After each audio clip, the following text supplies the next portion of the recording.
The 15th of December, 1943, C1, when German spy Hans Müller first glimpsed Boeing's Seattle factory. He watched in horror as 72 massive B-17 Flying Fortress bombers rolled off a single assembly line in just one day, more heavy aircraft than the entire German Reich could produce in a month. His frantic intelligence report back to Berlin was dismissed as impossible American propaganda. But Müller knew he had just witnessed the exact moment Germany lost World War II. But how did a nation that was still recovering from the Great Depression just 4 years earlier suddenly outproduce the combined industrial might of Germany and Japan by margins that defied all logic? The world was burning. In the frozen trenches of Eastern Europe, German soldiers wrapped newspapers around their boots because leather had become too precious for anything but officers. Japanese civilians in Tokyo collected acorns to grind into flour, their rice rations cut again and again as ships carrying food sank beneath Pacific waves. Every scrap of metal, every drop of fuel, every grain of wheat was counted, weighed, and rationed across the Axis empires. Major Hans Müller had spent 3 years analyzing enemy factory reports from his cramped office in Berlin. The walls around him held charts showing American production numbers that his superiors called obvious lies. How could a nation of soft businessmen and Hollywood actors possibly build more than the industrial might of the Sparrow? German Reich? The numbers made no sense. American claims of producing thousands of aircraft each month seemed like desperate propaganda from a country clearly losing the war. Müller's colleague, Commander Takeshi Yamamoto, worked from similar reports in Tokyo. Japanese intelligence painted America as a nation of lazy workers who preferred baseball games to serious manufacturing. Their factories surely ran on peacetime schedules, closing for weekends and holidays while the dedicated workers of the rising sun labored around the clock. Every intercepted American radio broadcast seemed to confirm this. They spoke of entertainment, sports, and consumer goods instead of the total war sacrifice that defined daily life in Japan. Both men had built their careers on careful analysis and conservative estimates. They understood factory capacity from years of studying European and Asian industrial sites. A major aircraft plant might produce 5 heavy bombers on an exceptional day, perhaps 10 if working triple shifts with emergency measures. The theoretical maximum for any facility, even working at impossible speeds, could never exceed 20 aircraft in 24 hours. Physics and logistics simply would not allow more. The morning reports from American factories continued to arrive through various intelligence channels, each more unbelievable than the last. Claims of production lines extending for miles. Stories of workers earning enough money to buy automobiles while building warplanes. Descriptions of factory cafeterias serving full meals when German workers received thin soup and black bread. These obvious fabrications served their purpose as enemy morale propaganda, but no serious military analyst could accept such fairy tales. Then came the Seattle assignment. Müller received orders to personally verify production at a Boeing facility through covert observation. His mission was simple: expose the lies behind American industrial claims and provide accurate numbers for strategic planning. He packed light, carrying cameras and measurement tools for documenting what he expected to find, a modest factory probably producing a dozen aircraft per month, surrounded by the usual American exaggeration and theatrical display. Standing outside the massive Boeing Plant 2 inches Seattle that December morning, Müller felt his confidence drain away as he stared at building structures that seemed to stretch beyond the horizon, with sounds of industrial activity that made his ears ring even from hundreds of yards away. Müller crept closer to the Boeing factory fence, his breath forming clouds in the cold Seattle air. Through gaps in the chain link, he witnessed something that made his hands shake as he raised his camera.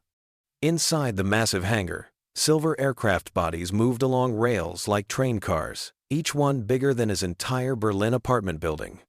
Workers swarmed around each plane, their movements quick and sure, like dancers who had practiced the same routine 1,000 times.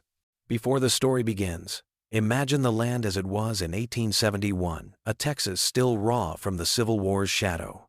Viewers are invited to pause for a moment, to share in the comments where they are watching from, and what time it is where they sit, so that this journey through history feels shared across time zones and places.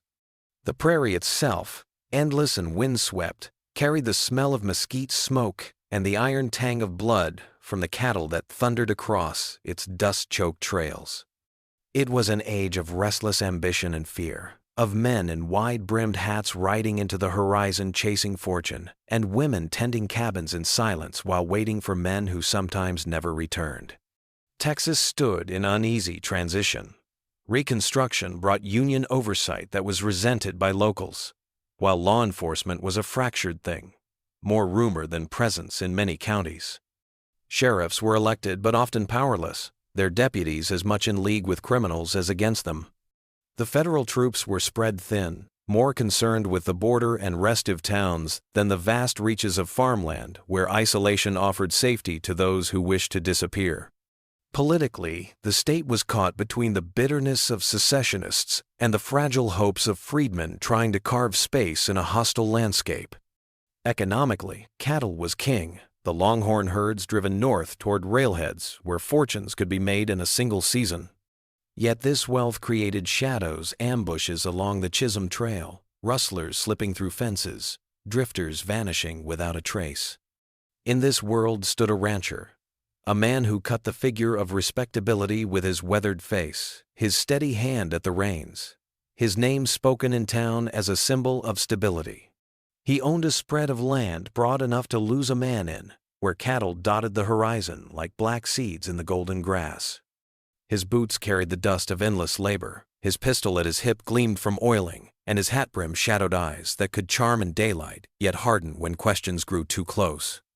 Neighbors nodded to him on Sundays in church, tipping hats and whispering respect for a man who seemed always willing to lend a hand.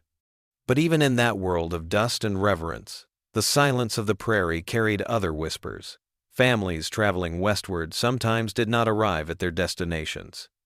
A young cowboy riding to seek work never reached the town he promised to meet his brother in. Immigrants, with wagons heavy with hope, seemed to vanish somewhere between the dusty crossroads and the open range. At first, these disappearances were attributed to the hazards of the frontier, Comanche raids, outlaw ambushes, the merciless storms that swept across the plains. Yet too many paths, when traced back, seemed to brush against the edges of that rancher's land, and the coincidence lingered like a burr clinging stubbornly to the hem of truth. Neighbors noticed small things they could not explain. Strangers seen riding into the ranch sometimes were never spotted leaving. At night, faint lamplight flickered in the windows, long after a man of his reputation should have been asleep. The smell of smoke sometimes hung too thickly near his barns, masking something acrid beneath the scent of mesquite. But the frontier was a place where questions could get a man killed, and suspicion was swallowed with the dust of the trails. So the rancher's reputation remained intact, his shadow stretching longer across the land, his story only beginning to darken.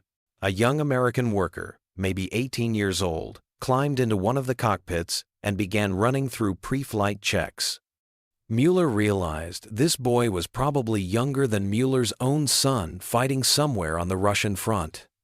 Yet this American teenager had access to more advanced technology and industrial support than German ace pilots with years of combat experience. The boy flew a bomber that represented more aluminum, steel, and precision manufacturing than Mueller's hometown factory could produce in an entire year. The cultural shock deepened as Mueller observed the bomber crews preparing for delivery flights. They joked and laughed with each other, showing none of the grim determination that marked German airmen. Some chewed gum, others drank coffee from metal cups, and a few even took photographs of each other standing beside their aircraft. These men acted like they were about to drive delivery trucks, rather than pilot the most advanced heavy bombers in the world. Mueller understood in that moment that everything he had been told about American weakness was not just wrong but catastrophically backwards. The United States had not simply matched German industrial capacity, BSC, they had exceeded it by margins that made resistance meaningless. If Boeing alone could build 72 heavy bombers daily, what were the other American aircraft companies producing? How many P-51 fighters rolled off assembly lines in Detroit? How many transport planes emerged from factories in California? The terrible mathematics continued spinning through his mind as he watched the 72 bombers taxi toward the runway for their delivery flights. Each one carried enough explosive power to level city blocks. Each one represented American industrial might that German factories could never hope to match. Each one proved that his homeland was fighting a war that had been lost before the first shot was fired.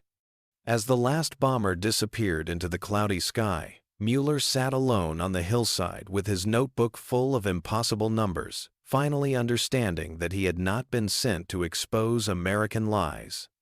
He had been sent to witness the truth that would destroy everything he had ever believed about his nation's chances for victory. The train carrying Mueller back to Berlin in March 1945 crawled through a landscape of broken cities and twisted metal. Every mile revealed fresh bomb craters, collapsed bridges, and factory ruins still smoking from Allied air raids. Mueller pressed his face against the dirty window, clutching his intelligence report that no one in Berlin had wanted to read. His superiors had called his Boeing observations impossible American propaganda and filed his detailed photographs away without analysis. The contrast hit him like a physical blow when the train finally wheezed into Berlin's damaged station. Crowds of thin, gray-faced people shuffled past carrying bundles of belongings, their clothes patched and repatched, their eyes hollow with hunger and exhaustion. Children begged for bread crusts, while their mothers searched through rubble piles for anything useful. The smell of smoke and decay filled the air, so different from the clean, productive atmosphere he had breathed in Seattle just months earlier. Mueller walked through his old neighborhood and found half the buildings reduced to skeletal frames and piles of brick. His favorite bakery was gone, replaced by a crater filled with dirty water. The factory where his brother had worked lay in ruins, its machinery scattered and melted by American bombs that had fallen with mathematical precision night after night. Each explosion represented the industrial might Mueller had witnessed firsthand. Those 72 bombers he had counted were now delivering their deadly cargo with the same casual efficiency he had observed on the Boeing assembly line. At his family's damaged apartment, Mueller's wife greeted him with tears of relief and arms that felt impossibly thin around his shoulders. She showed him their meager food supplies, a few potatoes, some ersatz coffee, and a precious can of meat that would feed them for 3 days. Mueller remembered the Boeing cafeteria where American workers had thrown away half-eaten sandwiches made with real white bread and thick slices of ham. He pulled out a chocolate bar he had saved from his journey, watching his wife's eyes widen as if he had produced a bar of gold. His 8-year-old daughter ran to him with a drawing she had made while he was away, stick figures of airplanes dropping bombs on their city. She had learned to recognize the difference between German and American aircraft by their engine sounds, a skill no child should need to master. Mueller stared at her innocent artwork and thought about the American teenager he had watched climb into a B-17 cockpit. The same age gap that separated his daughter from that young pilot who controlled more destructive power than entire German army divisions. During the long nights in his cold apartment, Mueller wrote in his diary by candlelight since electricity came only a few hours each day. He described the abundance he had witnessed in America, trying to capture the shocking reality for future generations who might not believe such prosperity was possible. He wrote about workers driving their own cars to jobs that paid enough to buy houses, about factory cafeterias serving meals that would feed German families for weeks, about assembly lines that never stopped producing weapons of unimaginable quantity and quality. The war ended 3 weeks later with Germany's complete surrender. Mueller stood in the ruins of Berlin as American jeeps rolled through the streets, their engines humming with the same mechanical precision he had observed at the Boeing plant. The young American soldiers looked healthy and well-fed, their uniforms clean and properly fitted, their equipment obviously mass-produced, with the kind of industrial efficiency that Germany had never achieved, even at the height of its power.